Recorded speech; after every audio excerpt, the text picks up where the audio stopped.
ভোটের মাঠে চরম উত্তেজনা। হাতীবান্ধায় জামায়াতের মহিলা কর্মীর হিজাব পরে ভোট চাওয়াকে কেন্দ্র করে রণক্ষেত্র হয়েছে টংভাঙ্গা ইউনিয়ন। জামায়াত ও বিএনপির কর্মীদের মধ্যে সংঘর্ষে আহত হয়েছেন উভয় পক্ষের বেশ কয়েকজন। পরিস্থিতি নিয়ন্ত্রণে আনতে মাঠে নেমেছে পুলিশ ও জেলা প্রশাসন। কিন্তু কেন এই সংঘর্ষ? কেনই বা জামায়াতের নারী কর্মীদের হিজাব খুলতে বলা হলো?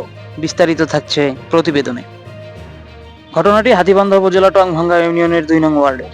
স্থানীয় সূত্রে জানা যায়, জামায়াতে ইসলামীর কয়েকজন নারী কর্মী হিজাব পরিহিত অবস্থায় ভোট চাইতে বের হন। অভিযোগ উঠেছে, এ সময় তাদের ভোট চাওয়ায় বাধা দেওয়া হয় এবং পরিচয় নিশ্চিত করার নামে হিজাব খুলতে ও মুখ দেখাতে বাধ্য করার চেষ্টা করা হয়। এ ঘটনাকে কেন্দ্র করে প্রথমে শুরু হয় কথা কাটাকাটি। মুহূর্তেই সেই বাকবিতণ্ডা রূপ নেয় সহিংসতায়। চেনা যায় বলতেছে যে আমরা ভোটের জন্য আসছি এখানে, আমরা তো অন্য কোনো কারণে আসিনি, আমরা কিছু না ডাকাই যে আমরা হিজাব খুলবো। তাহলে আমার কথা হচ্ছে যে আমরা বোনেরা যারা বোরখা পরি বেড়াই, এটা যদি আমাদের অপরাধ হয় তাহলে সংসদে এটা পাশ করা হোক, বাংলাদেশের মাটিতে বোরখা পরা যাবে না। এমন বিএনপি ছেলেরা উচ্ছৃঙ্খলা পারলে আমাদের তো যাকেই পাবে তাকেই ধরবে। এটা কি নিয়ম নীতি? তাদের কি মা বোন নাই? জামায়াতের নারী কর্মীদের সোজাসাপটা প্রশ্ন, হিজাব পরে ভোট চাওয়ার কি কোনো নাগরিক অধিকার নেই? তাদের দাবি, পর্দার বিধান মেনে তারা প্রচার চালাচ্ছিলেন, কিন্তু সেখানে অন্যায়ভাবে হস্তক্ষেপ করা হয়েছে। অন্যদিকে সংঘর্ষের খবর পেয়ে দ্রুত ঘটনাস্থলে পৌঁছায় হাতীবান্ধা থানা পুলিশ।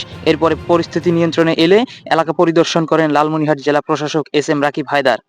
এই যে নির্বাচনী পরিবেশ, তার প্রতি আমাদের সবচেয়ে বেশি গুরুত্ব। এই পরিবেশ নষ্ট করার আজকে একটা যে ঘটনা, এটাই নির্বাচনী পরিবেশটাই নষ্ট করলো। তো আমাদের লালমনিরহাটে সেই এখন পর্যন্ত এই ঘটনা ঘটেনি, এই আজকে এই প্রথম এরকম একটা ঘটনা ঘটলো। তো আমার কথা হলো যে আমরা সম্পূর্ণ শতভাগ নিরপেক্ষ ভাবে আমরা এই ঘটনার তদন্ত করব। যার যতটুকু অপরাধ তার ততটুকু দায়িত্ব নিতে হবে। তিনি উভয় পক্ষের সাথে কথা বলেন এবং শান্তি বজায় রাখার আহ্বান জানান। তবে এই সংঘর্ষের দুই পক্ষেরই বেশ কয়েকজন কর্মী গুরুতর আহত হয়ে হাসপাতালে চিকিৎসাধীন আছেন। রাজনৈতিক প্রতিপক্ষ থাকলেও ধর্মীয় পোশাক বা ব্যক্তিগত স্বাধীনতা নিয়ে এই ধরনের সংঘাত কাম্য নয় বলে মনে করছেন সাধারণ মানুষ।